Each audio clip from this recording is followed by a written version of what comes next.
మారుతున్న కాలంలో మన మీద సినిమాలు తీసుకొస్తున్న ఒక దరిద్ర ప్రభావం అనాలేమో. ఒకప్పుడు సినిమాల్లో నాకు బాగా గుర్తు, ఆ వెంకటేష్కి సంబంధించినటువంటి ఒక సినిమా ఉంది. దాంట్లో అపర్ణ సెకండ్ హీరోయిన్.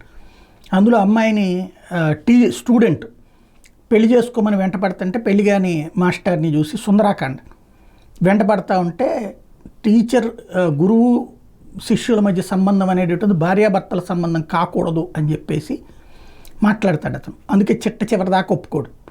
మీ నాన్న పెళ్లి చేసుకుంటే చివరిలో అమ్మాయి చచ్చిపోయే ముందు పెళ్లి చేసుకోమంటే అప్పుడు కూడా చనిపోయేటటువంటి పరిస్థితి ఉంటుంది. అంటే ఒక మనిషి అంటే స్టూడెంట్ టీచర్లకి మధ్యన బంధం గురించి చాలా బాధ్యతగా చెప్పుకొచ్చినట్టు.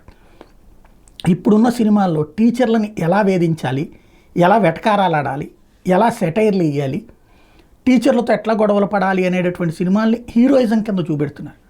చివరికి దీని ఇంపాక్ట్ ఎందుకంటే పిల్లల వయసులో వాళ్ళ మీద ఎవరి ప్రభావం ఉంటుంది?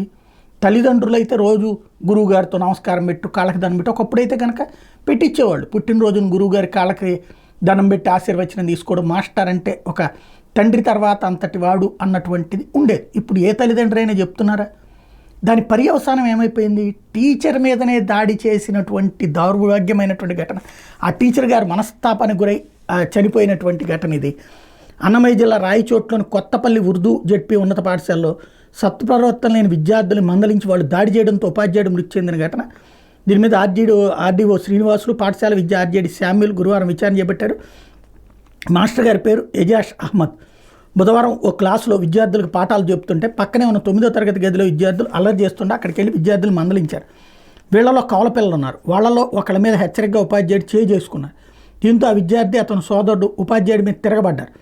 మరో విద్యార్థి కూడా అహ్మద్ మీద దాడికి పాల్పడ్డారు. విద్యార్థులు తన మీద దాడి చేయడాన్ని జీర్ణించుకోలేక ఆయన తీవ్ర వేదనకు గురయ్యారు. సహచర ఉపాధ్యాయులు ఆ విద్యార్థులతో క్షమాపణ చెప్పించే ప్రయత్నం చేస్తే అహ్మద్ ఆవేదన వ్యక్తం చేస్తూ తిరస్కరించారు. కొద్దిసేపటికి కూర్చున్న కుర్చీలను కుప్పకూలిపారు. సహచరులు ఆసుపత్రికి తరలిస్తే అప్పటికే మృతి చెందినట్టు వైద్యులు నిర్ధారించారు. ఘటన మీద విచారణ అధికారులు ఉన్నతాధికారులకు ప్రాథమిక నివేదిక అందించారు. ఉపాధ్యాయుడి మీద దాడి చేసిన 3 విద్యార్థుల్ని పోలీసులు అదుపులో తీసుకున్నారు. పిల్లలు దురలవాట్లకు లోనట్టు విచారణ తేలింది. కవలల్లోనే ఒకరి దగ్గర కడి ఉంటుందని, ఎవరైనా ఏమనంటే దాని చేతికి తీసుకుని దాడి చేస్తాడని సహచర విద్యార్థులు చెప్తున్నారు. ఉపాధ్యాయుడి మీద దాడి సమయంలోనూ దాన్ని ఉపయోగించాడని, దీంతోనే ఆయనకి ఎడమ కన్ను వద్ద గాయంతో పాటు కళ్ళజోడు పగిలిపోయిందని చెప్తున్నారు. నిందితులు గంజాయి అలవాటు ఉందని అనుమానాల మీద పోలీసులు ఆరాధిస్తున్నారు. పోస్టుమార్టం అనంతరం ఉపాధ్యాయుడి మృతదేహాన్ని కుటుంబ సభ్యులకు అప్పగిస్తే అంత్యక్రియలు పూర్తి చేశారు. తన భర్త మరణానికి కారకుల మీద చర్యలు తీసుకోవాలంటూ మృతదేహాన్ని తరలిస్తున్న అంబులెన్స్ ఎదుట మృతుడి భార్య రెహమాన్ కుటుంబ సభ్యులు నిరసనకు దిగారు. ఘటన మీద అన్నమయ్య వైఎస్ఆర్ జిల్లాలో ఉపాధ్యాయ సంఘాలు పెద్ద ఎత్తున నిరసన చేపట్టి ఇప్పుడు పిల్లల్ని అరెస్ట్ చేస్తారు.